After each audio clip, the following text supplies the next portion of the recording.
दोस्तों, रीति रिवाज की बात करें तो दुनिया में कई ऐसे रिवाज हैं जो हमें जन्म से ही लागू हो जाते हैं और कुछ ऐसे रिवाज हैं जो हमें विरासत में मिलते हैं। इनमें फ़र्क सिर्फ इतना होता है कि कुछ लोग उन्हें बड़े ही गर्व के साथ उन्हें फॉलो करते हैं और कुछ लोग ऐसे होते हैं जो बदलती दुनिया के साथ आगे बढ़ जाते हैं। दोस्तों, ये मैं आपको क्यों बता रहा हूँ, क्योंकि इस फिल्म की कहानी कुछ ऐसी ही है। तो चलिए शुरू करते हैं।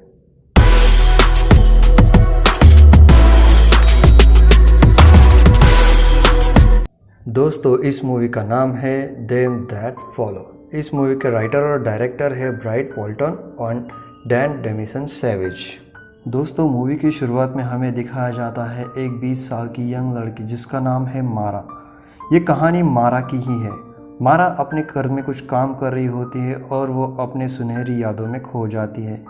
वो अपनी सुनहरी यादों में देखती है कि उसका एक दोस्त होता है जिसका नाम होता है ऑगी। उस ऑगी के साथ अपने कई सुनहरे पल बिता रही होती है। वहाँ पे कुछ रंगी बिरंगी सांपों का मिलन भी दिखती है और वो उन्हें देख के काफ़ी खुश हो जाते हैं।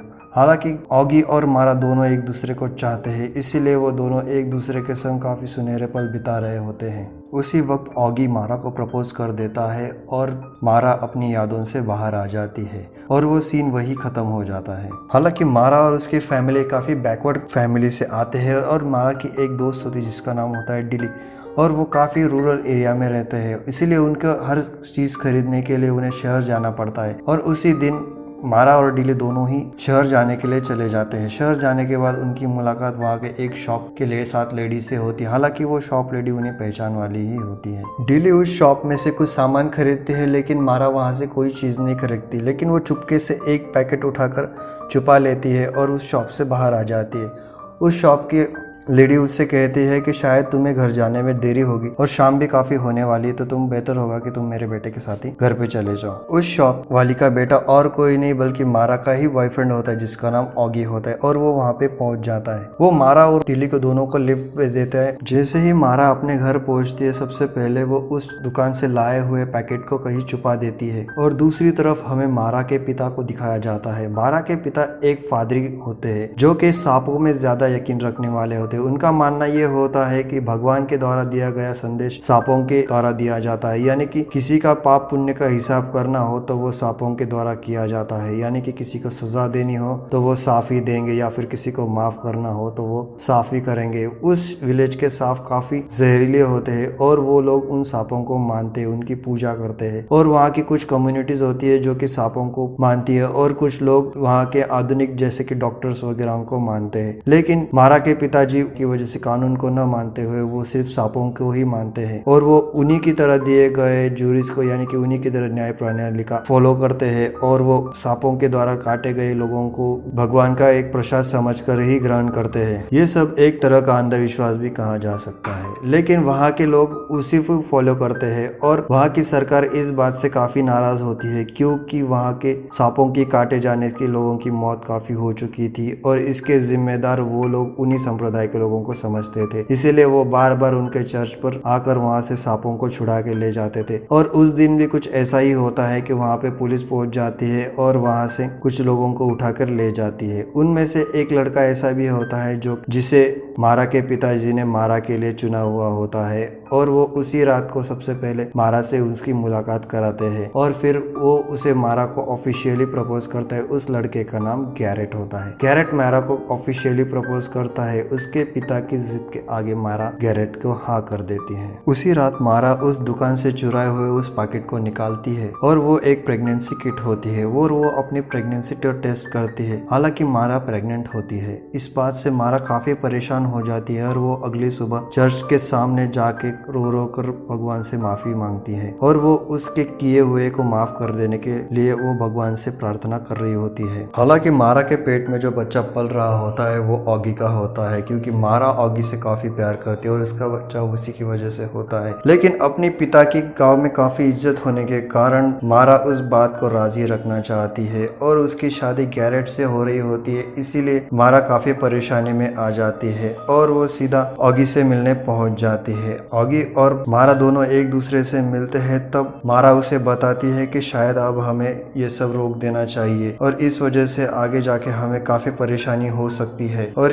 इस बात का ऑगी ऑगी को काफी बुरा लग जाता है और वो मारा को छोड़कर चला जाता है, क्योंकि मारा उसे कहती है कि तुम मेरी जिंदगी से चले जाओ और तुम मेरे जाति के भी नहीं हो, इसीलिए तुम्हें अब मुझसे दूर ही रहना चाहिए। इस बात को अपने मन से लगाते हुए ऑगी वहां से निकल जाता है। दूसरी तरफ अगले सुबह मारा के पिताजी गैरेट को सांप पकड़ने के लिए ले जाते हैं। वो लोग अपने परंपरा के अनुसार सांपों को पकड़ते हैं और उन्हें चर्च में रखते हैं और उन्हीं से वो लोगों के न्याय कराते हैं। उस विलेज के सांप काफी खतरनाक और जहरीले होते हैं और वहाँ की सरकार सांप पकड़ने पर पाबंदी लगाती है, इसीलिए वो लोग चोरी छुपे सांप पकड़कर वो अपने चर्च में ले जाया करते हैं। जैसे ही गैरेट सांप पकड़ लेता है वो लोग अपने चर्च की ओर खुश होकर लौट रहे होते हैं, लेकिन रास्ते में उन्हें वहाँ की पुलिस पकड़ लेती है और गैरेट को पुलिस स्टेशन जाना पड़ता है। इस बात से मारा के पिताजी काफी नाराज हो जाते हैं और वो चर्च में आकर चर्च वाले लोगों को समझाते हैं कि सिटी वाले लोग हमारे रिवाजों को नहीं मानते, वो लोग हमें नहीं मानते और हमारी अमानत को वो लोग ले चुके हैं।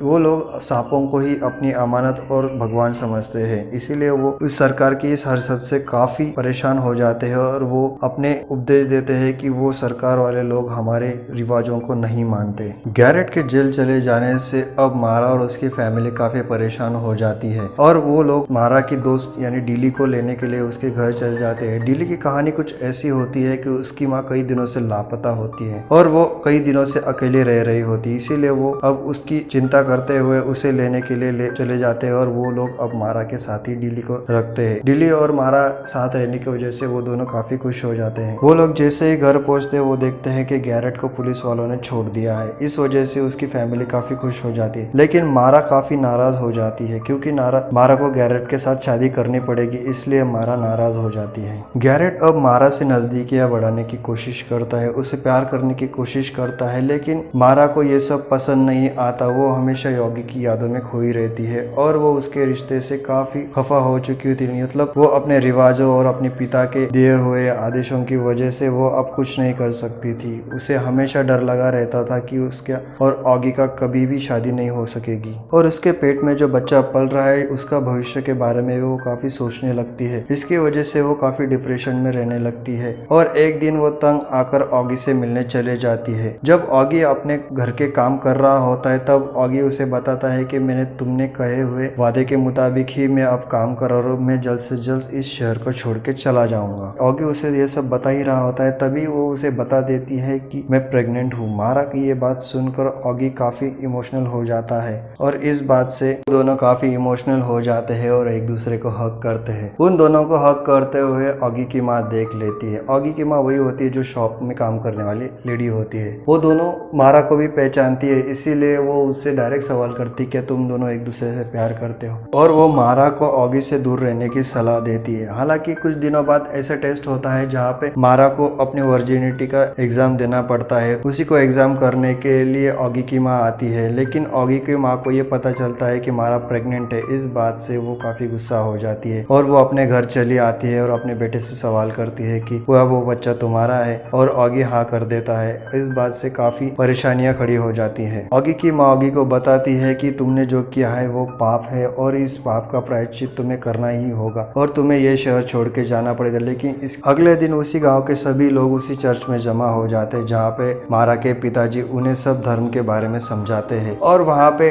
उन्हें एक टेस्ट देना होता है जो कि सांपों को पकड़कर अपने शरीर पर घुमाना होता है। अगर तुमने कोई पाप ना किया होगा तो सांप नहीं तुम्हें नहीं काटेंगे, अगर तुमने जिंदगी में कोई पाप किया होगा तो सांप तुम्हें काट लेंगे और तुम्हें इसकी सजा भुगतनी पड़ेगी। उस दिन ऑगी खुद को उन सांपों के हवाले कर देता है और उसी बीच वो अपने शरीर पर सांपों को घुमाने लगता है और जैसे ही सांप को घुमा रहा होता है उसके दाहिने हाथ पर सांप काट लेता है और वो सांप काफी जहरीला होता है। वो लोग ऑगी को अस्पताल में ना जाते हुए वो उसे घर ले जाते हैं और घर पे ही उसका इलाज करने की सोचते हैं। वो लोग समझते हैं कि भगवान ने उसे सजा दी है इसीलिए वो उसे अब भुगतनी ही पड़ेगी, लेकिन कुछ लोग इस बातों को नहीं मानते। वो लोग उन्हें बार बार कहते हैं कि तुम उसे अस्पताल में ले जाओ, शायद उससे उसकी जान भी बच जाएगी। यहाँ तक कि ऑगी के पिता भी उसे वही कहते हैं कि मेरे बेटे को अस्पताल में ले जाओ, लेकिन ऑगी की माँ ये सब नहीं मानती। ऑगी की माँ उसे जानती कि मेरे बेटे ने जो गुनाह किया है उसकी सजा उसे मिल रही है। ऑगी को सांप को काटने की वजह से मारा भी काफी परेशान हो जाती है और वो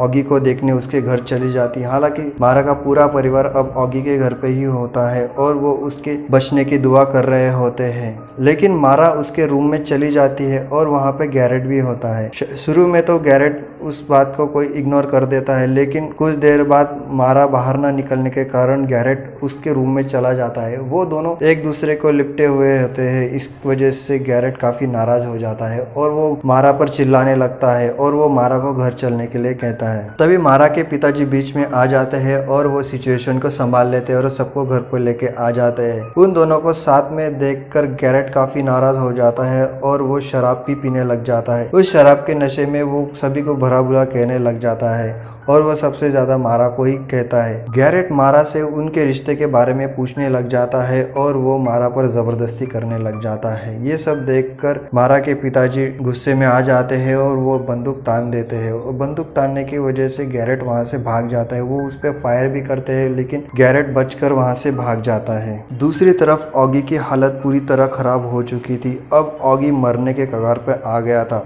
ऑगी का हाथ अब कुछ काम का नहीं रहा था और वो लोग फैसला करते हैं कि अब उसके हाथ को काट दिया जाए, जैसे कि उसका जहर पूरे बॉडी में ना फैले। ऑगी चिल्ला चिल्ला कर कह रहा होता है कि मुझे अस्पताल ले चलो, शायद मेरी जान बच जाए। मारा अब ऐसे सिचुएशन पे आके खड़ी हो जाती है जो कि अपने प्यार को बचाए या अपने धर्म को फॉलो करे। मारा के सामने एक चुनौती होती है, इसीलिए वो सबसे पहले अपने धर्म को प्रायोरिटी देती है और वो अपने पिताजी के चर्च में चली जाती है। वो अपने पिताजी से बहस करती है। हालांकि मारा के पिताजी को पता चल गया था कि मारा प्रेग्नेंट है और वो बच्चा ऑगी का ही है। इसकी वजह से मारा के पिताजी काफी नाराज होते हैं और वो चर्च में उसके हाथ में सांप थमा देते हैं। मारा भी उस एग्जाम के लिए तैयार हो जाती है और वो सांप मारा को नहीं काटता। इसकी वजह से मारा के पिताजी काफी परेशान हो जाते हैं और वो मारा को कहते हैं कि शायद तुम उस दरवाजे से बाहर गई तो मैं तुम्हें कभी भी नहीं देखूंगा। और वो ऑगी को बचाने के लिए उसके साथ जाने वाली होती है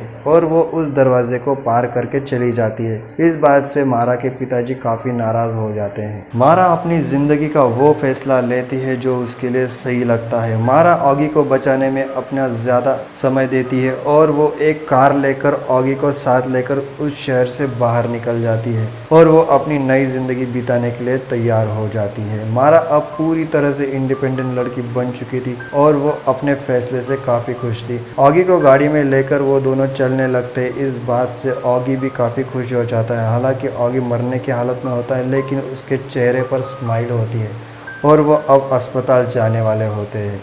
यही वो लोग शहर से बाहर निकलने लगते हैं, तभी इस मूवी की एंडिंग हो जाती है। दोस्तों, ये वीडियो आपको कैसी लगी मुझे कमेंट बॉक्स में ज़रूर बताना है। इस वीडियो को लाइक करना, शेयर करना और हाँ, मेरे चैनल को सब्सक्राइब करना मत भूलना। तब तक के लिए बाय बाय।